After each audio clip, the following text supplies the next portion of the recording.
भक्ति सूफी परंपराएं, धार्मिक विश्वास में बदलाव और श्रद्धा ग्रंथ। 8वीं से 18वीं शताब्दी का काल। इसके शीर्षक से जैसे मालूम होता है कि हम इस वीडियो में भक्ति के बारे में चर्चा करेंगे और सूफी जो लोग तत्कालीन समाज में भारत में आए उन पर चर्चा करेंगे। दूसरे शब्दों में इस काल के धार्मिक उठाव चढ़ाव, उठापटक और साथ ही जो धर्मों में विश्वासों में जो परिवर्तन हुआ उस पर हम बात करेंगे।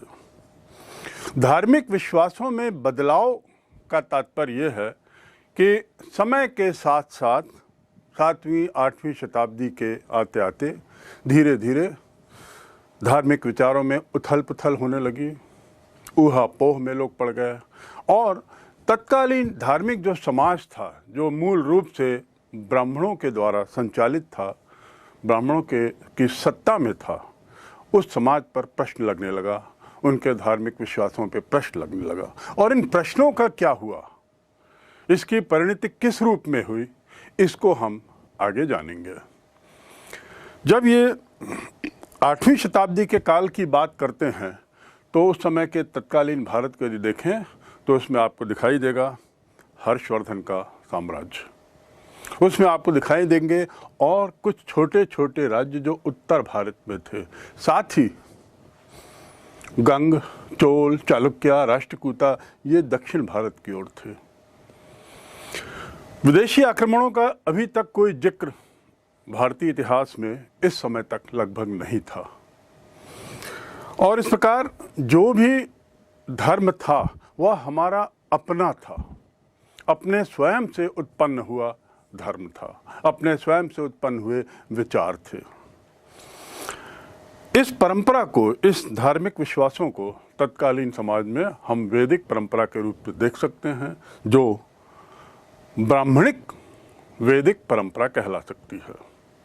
इसी काल ने इस बदलाव के परिप्रेक्ष्य में कुछ नए समुदायों को, कुछ नए सिद्धांतों को और कुछ नए विश्वास को जन्म दिया, जिसमें सबसे पहले बुद्ध धर्म, जैन धर्म, उसके बाद वैष्णव धर्म, शैव धर्म और इसी काल के बीच में कहीं पर सूफी धर्म आता है जो हमारे इस अध्याय का मुख्य हिस्सा है।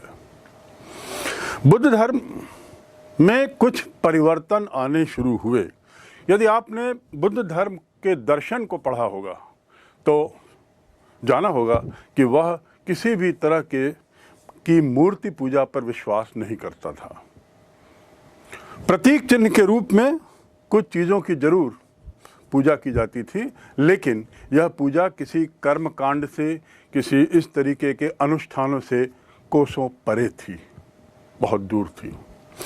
इस काल ने कुछ परिवर्तन देखा और एक नए दर्शन का जन्म हुआ बुद्ध धर्म में, जिसे कहते हैं वज्रयान। वज्रयान में ईश्वरवाद को माना गया और वज्रयान में कुछ कुछ मूर्ति पूजा का भी प्रभाव दिखा। दूसरा धर्म जैन धर्म था, उसका प्रभाव भी तत्कालीन भारत में उत्तर में ही ज़्यादा था। यद्यपि इसकी शुरुआत दक्षिण से हुई थी, लेकिन उत्तर में गुजरात, राजस्थान आदि में ये काफ़ी प्रचलित हो चुका था। इसे कुछ राजाओं का संरक्षण भी मिला था और इसी का परिणाम था कि कुछ अच्छे मंदिरों का निर्माण हुआ, जिसमें राजा मूलचंद और उनके पुत्र राजा भीम ने तो माउंट आबू में स्वामी आदिनाथ का मंदिर बनाया जो आज विश्व प्रसिद्ध है। सो इस प्रकार हम देखते हैं कि जैन धर्म और बुद्ध धर्म का प्रादुर्भाव हुआ और प्रादुर्भाव के बाद अब तो उसका विकास होने लगा था और उसमें नई नई धारणाएं जुड़ने लगी थी। दूसरे शब्दों में ये दोनों धर्म अपने मूल रूप से थोड़ा हट चुके थे। वो हटने के कारण और कारकों को हम जानने की कोशिश करेंगे। इसके साथ ही शैव धर्म और वैष्णव धर्म में भी कुछ परिवर्तन आए और ये नए जो विचार, नए जो विश्वास सामने आए, इन विश्वासों का असर क्या हुआ। विश्वासों ने समाज को बदला और समाज ने भी विश्वासों को बदलने में एक बहुत अहम भूमिका निभाई। तो अब हम इस चर्चा करेंगे इन परिवर्तनों की, इन विश्वासों की और उनके साथ होने वाले समाज में तत्कालीन परिणामों की, जो अंत में सूफी धर्म के आने के साथ ही समाप्त हुआ। जैसा मैंने बताया, हर्षवर्धन के बाद का काल, हर्षोत्तर काल, मूल रूप से विचारों और विश्वासों के परिवर्तन का काल था। राजनीतिक परिवर्तन जो भी हो रहे थे, पर धार्मिक परिवर्तनों का भी हमने यहाँ अनुभव किया है। हिंदू वैदिक परंपरा मूलतः मध्य भारत में थी और एक तरीके से अपनी पराकाष्ठा में थी।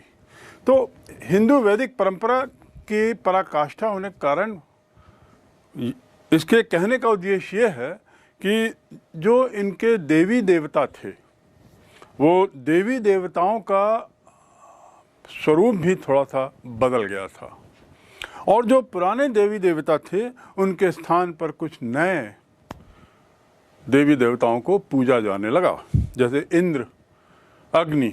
ये इन लोगों का स्थान थोड़ा पीछे हो गया। हमारे पास ऐसे कोई उदाहरण विशेष नहीं है जिसमें ये लगे कि इन देवी देवताओं का स्थान वही था जो प्राचीन काल में हमारे वैदिक समाज में था। तो बदलते हुए देवी देवताओं की परंपराओं के परिणाम ये हुए कि इसके साथ ही लोगों के विचारों में भी बदलाव आने लगा और जैन धर्म और बुद्ध धर्म, जिनका प्रादुर्भाव बहुत पूर्व में हो चुका था, वे भी अपनी चरम पर थे और समय के साथ साथ वे भी बदलने लगे थे। इनमें भी तीव्र परिवर्तन देखा जा रहा था। बुद्ध धर्म के बारे में जैसा मैंने बताया, वज्रयान था। ये एक नई शाखा, एक नया दर्शन और ईश्वरवाद में इनका विश्वास। बुद्ध को ईश्वर के रूप में मानना स्वयं बुद्ध के लिए कल्पना से बाहर की बात थी, लेकिन समय के साथ साथ ये परिवर्तन बुद्ध धर्म में भी आया। जैन धर्म में तो कई तरह के परिवर्तन आए जिस पर हम आगे चर्चा करेंगे, लेकिन इतना जान लें कि इनको जो राजकीय संरक्षण मिला था, उस संरक्षण का परिणाम था कि जैन धर्म में बहुत सारे मंदिरों का निर्माण हुआ और जैसा मैंने पूर्व में बताया कि श्रवणबेलगोला कर्नाटक में और ऐसे माउंट आबू के मंदिर, ये सब इनको समर्पित थे। धार्मिक विकास के क्षेत्र में इस काल ने बहुत प्रगति देखी। जैन धर्म जो था वो व्यापारियों के द्वारा पोषित था। उनके विचारों से प्रभावित होकर अधिकतर व्यापारियों ने इसमें अपनी सदस्यता दी थी और जैन धर्म के व्यापारियों के संरक्षण मिलने के बाद इनकी जो पुस्तकें हैं, इनका विभिन्न भाषाओं में अनुवाद हुआ। इस अनुवाद का भी प्रभाव था कि जैन धर्म का काफ़ी विस्तार हुआ। बुद्ध धर्म, जैन धर्म, वैदिक, इसके साथ ही एक तंत्रवाद का जन्म हुआ। तंत्रवाद एक अलग ढंग का संप्रदाय था, एक अलग ढंग की विचारधारा थी। इस तंत्रवाद में ये यद्यपि काफ़ी लोकप्रिय था और पूर्वोत्तर भारत में ज़्यादा लोकप्रिय हुआ, असम, बंगाल और कुछ उड़ीसा के क्षेत्र, ये एक तरीके से वैदिक संप्रदाय का, वैदिक विचारों का एक सरल रूप था और इसमें सभी वर्ग शामिल थे। इस तांत्रिक परंपरा की खासियत ये थी कि महिलाओं और निम्न वर्ग को भी उसमें समुचित स्थान मिला हुआ था और इसीलिए तंत्रवाद वहाँ पर काफ़ी प्रचलित हुआ।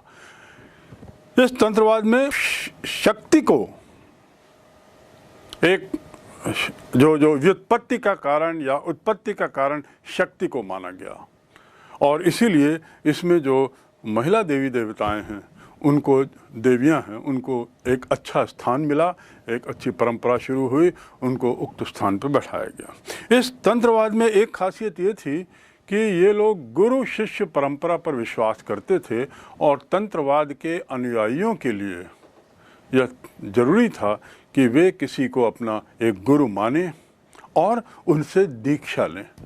दीक्षा के बिना तांत्रिक व्यवस्था में जुड़ना संभव नहीं था। तंत्रवाद के बाद वैष्णववाद की जो मैंने चर्चा की, जैसा कि नाम से स्पष्ट है, विष्णु के अनुयायी, और इसका जो क्षेत्र था, प्रभाव क्षेत्र, वह सबसे ज़्यादा विशाल था, सबसे ज़्यादा विस्तृत था। इस वैष्णव संप्रदाय में भक्ति मार्ग की परंपरा को अपनाया गया। कर्म मार्ग और ज्ञान मार्ग के बदले भक्ति पर ज़्यादा जोर दिया गया।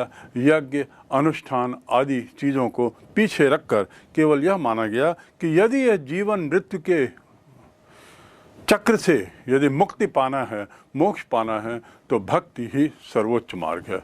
और इसी भक्ति परंपरा के कारण ही बहुत संगीत, बहुत ज़्यादा गीत, संगीत आदि का प्रादुर्भाव हुआ।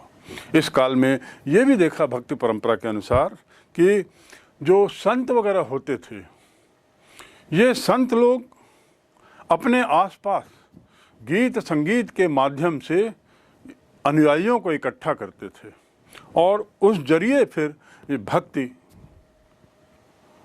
का प्रदर्शन किया जाता था अपने ईश्वर के प्रति। ये बात दूसरी है कि इसमें भी ब्राह्मणों ने अपने को अछूता नहीं रखा। समय के बदलने के साथ साथ ब्राह्मणों ने भी कुछ बदलने का प्रयास किया और कई बार तो ऐसा लगा कि शायद ये भक्ति मार्ग की जो परंपरा है, जिसमें संत हैं, ये ब्राह्मण शायद बिचौलिए का काम कर रहे हैं। किसके बीच में? ईश्वर और उनके अनुयायियों के बीच में। संत के स्थान पर यही ब्राह्मण आने लगे। खैर, ये परिवर्तन उस समय दृष्टिगोचर थे। पुराणों महाकाव्यों में जो कथाएं थीं, उन कथाओं का बड़ा विस्तृत विवरण किया जाने लगा और ये पुराण, महाकाव्य आदि का जो क्षेत्रीय भाषाओं में अनुवाद हुआ, इस अनुवाद का ही परिणाम था कि ये पुस्तकें अब जन जन तक पहुंची और भगवान के, ईश्वर के विभिन्न अवतार और उन अवतारों से संबंधित कहानियों की जानकारी अब जनमानस तक पहुंचने लगी।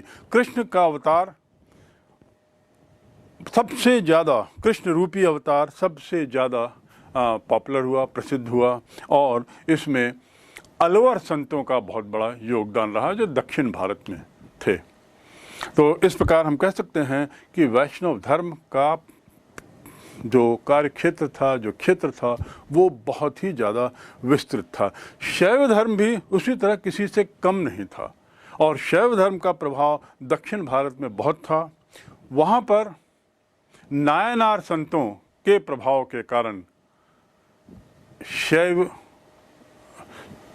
सिद्धांत का, शैव विश्वास का प्रचार प्रसार हुआ। ये नायनार संत जो थे, ये भी क्षेत्रीय भाषा में अपने ग्रंथों को लिखे और उसके बाद इन्होंने शिव के विभिन्न रूपों की उपासना की। शिव की उपासना ये लोग किन विभिन्न रूपों में करते थे, इनको हम आगे पढ़ेंगे। हर्षोत्तर काल जहाँ इस बात के लिए प्रसिद्ध है कि विभिन्न परंपराओं, विभिन्न विश्वासों को इस काल ने जन्म दिया और देखा, इस बात के लिए भी काल जाना जाता है कि अधिकतर जो राजा थे वो किसी न किसी धर्म के विशिष्ट अनुयायी थे। खासकर सबसे ज़्यादा शैव धर्म के अनुयायी उत्तर भारत के राजाओं में गुर्जर, चंदेल और आदि आदि जो जितने राजा थे, ये सब शैव अनुयायी थे।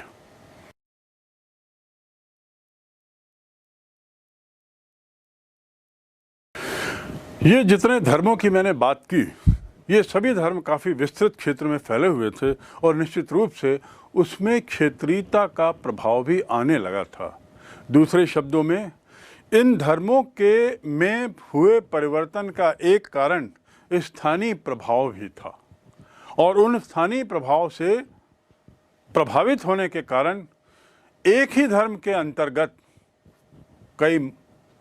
अनेक मत हो गए थे और ऐसा देखा गया कि कई बार ये मतभेद के रूप में भी एक ही धर्म के अंदर समाहित हुए। जैसे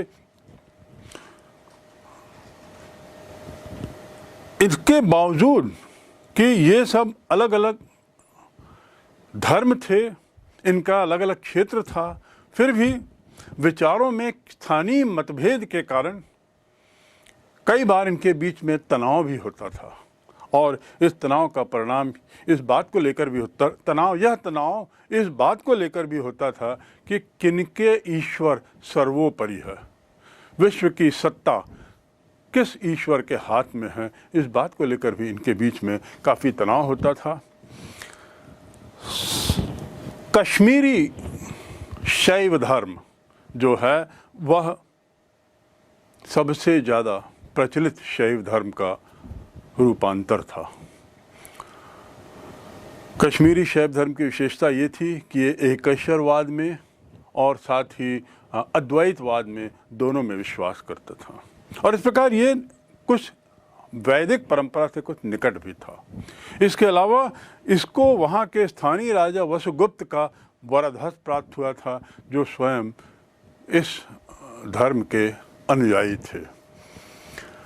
इनका मानना था कि विश्व की परम सत्ता जो है वह शिव है, और जैसा मैंने बताया दक्षिण भारत में भी इन्हीं विचारों को लेकर नायनार संतों ने काफ़ी प्रचार किया। अंत में शाक्य समुदाय की बात करें, जो एक अलग तरह का समुदाय था। शाक्त लोगों का विचार था कि शक्ति की उपासना की जानी चाहिए, यानी जो पूरे विश्व है वो किसी एक शक्ति पर निहित है और हमें उसकी उपासना करनी चाहिए, और इस पर बल दिया। और शिव की शक्ति के रूप में उन्होंने पार्वती और उमा को देखा, उन्हें शिव की शक्ति के रूप में देखा। इसी का परिणाम था कि हम जो तत्कालीन शाक्त समुदाय के मंदिरों को देखते हैं उसमें इन दोनों को बहुत समुचित स्थान दिया गया है। महिषासुर मर्दिनी, उसके बाद सिंहवाहिनी, उसके बाद चामुंडा, उसके बाद काली आदि आदि ऐसे नामों से ये शिव की शक्ति के रूप को ही पूजा जाता था। एक और जहाँ इस काल ने 8वीं शताब्दी के बाद विभिन्न धार्मिक विश्वासों और परंपराओं में वार्धक्य देखा, परिवर्तन देखा, मतभेद देखे, तो उसी के साथ साथ एक तरह का समन्वय भी देखा। और वह समन्वय का कारण था कुछ तो मजबूरियां, विवशता, और कुछ ब्राह्मणों के द्वारा एक तरीके से किया गया ऐसा प्रभाव जिससे उनका वर्चस्व भरसक बना रहे। धार्मिक परंपराओं में, धार्मिक अनुष्ठानों में अपने वर्चस्व को बनाए रखने के लिए भी कई बार समझौते किए गए, और यही समझौतावादी नीति का ही परिणाम था कि समन्वय स्थापित हुआ। धार्मिक विश्वासों की गंगा जमुनी की यदि हम बात करें तो कुछ बनावट कुछ इस तरह की थी कि बहुत महत्वपूर्ण परिवर्तन जो थे, उन परिवर्तनों को समाज के विभिन्न वर्गों ने अपने में समाहित कर लिया, और समाहित करने की प्रक्रिया में दोनों पक्षों ने कुछ समझौते किए। ये समझौतावादी नीति ही आगे नए नए विचारों को, नए नए रूपों को जन्म दी। अनेक देवी देवताओं जैसे उनका प्रादुर्भाव हमने देखा, और विष्णु, शिव और देवियों के विभिन्न रूपों को देखा, और इन रूपों को बढ़ते हुए भी इस काल में देखा जा सकता है। इसके साथ ही पूजा प्रणालियों में भी समन्वय देखा गया, यानी एक तरफ जहाँ कुछ विश्वासों में समन्वय था, समन्वय का अर्थ क्या है?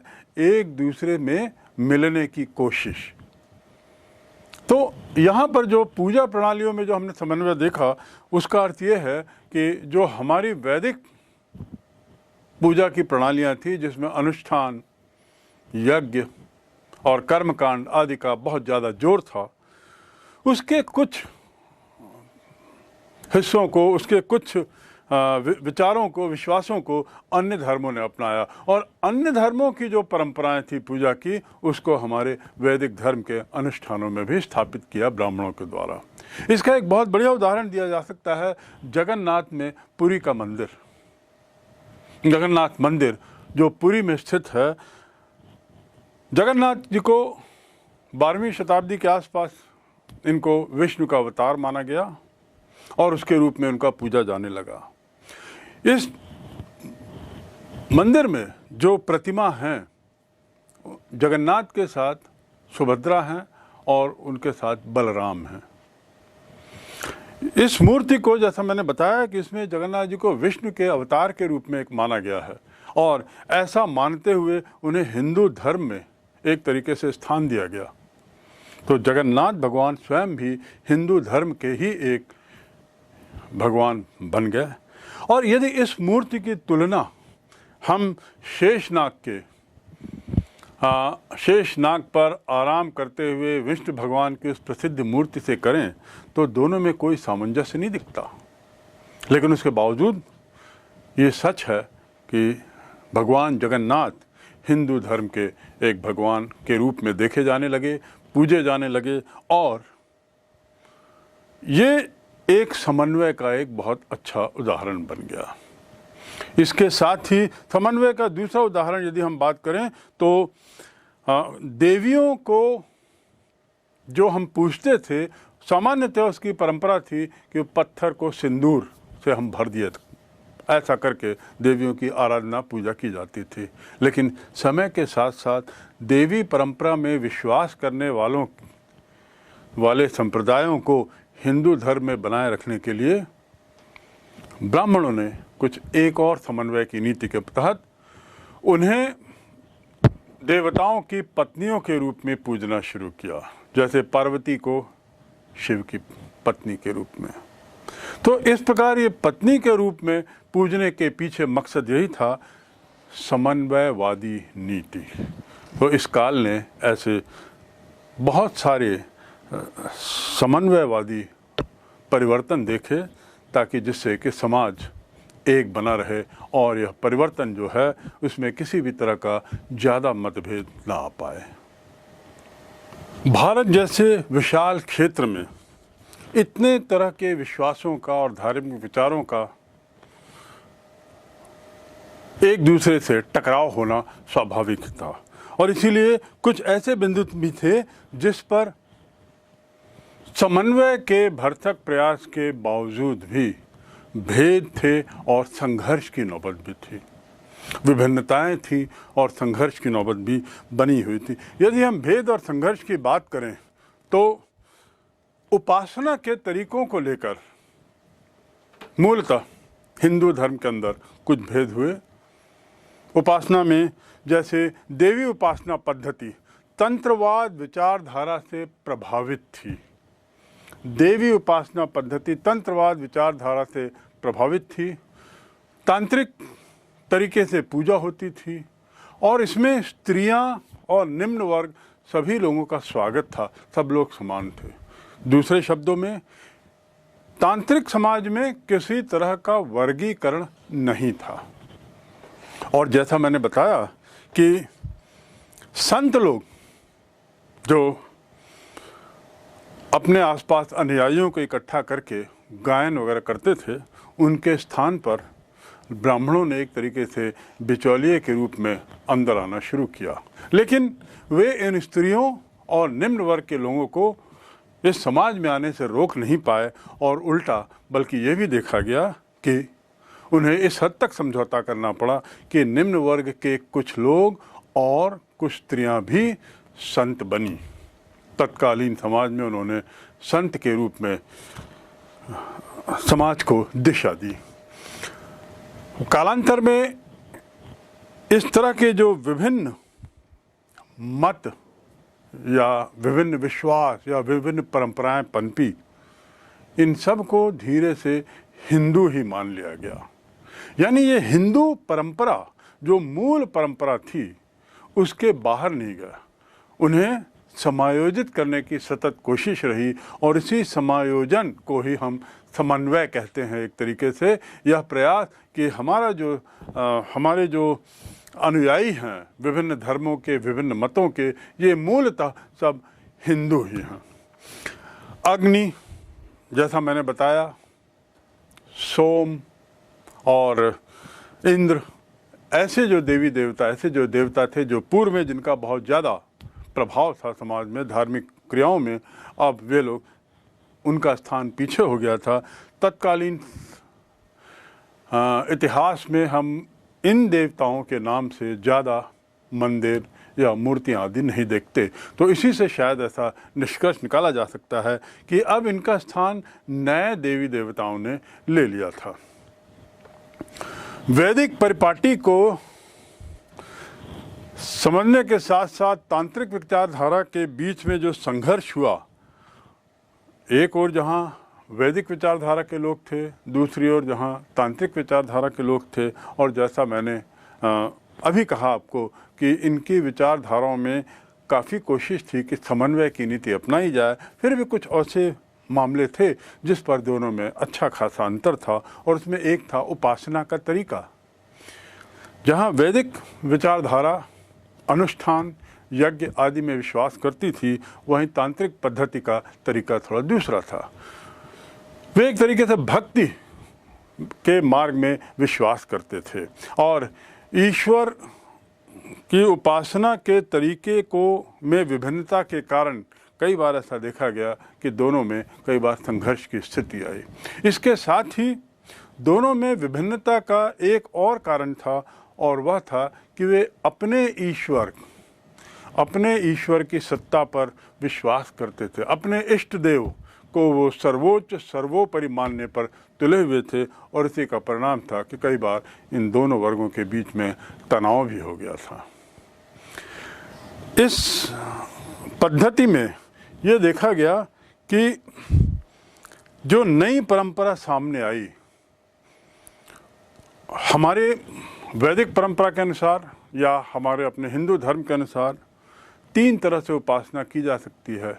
मोक्ष के लिए 3 मार्ग बताए गए हैं, कर्म मार्ग, ज्ञान मार्ग और भक्ति मार्ग। इस काल ने भक्ति मार्ग का ज़्यादा प्रभाव देखा, और भक्ति मार्ग के इस बढ़ते प्रभाव का ही परिणाम था कि कर्मकांड में कमी आई, और इसके साथ ही साथ भक्ति मार्ग में भी नए नए विचार पनपने लगे।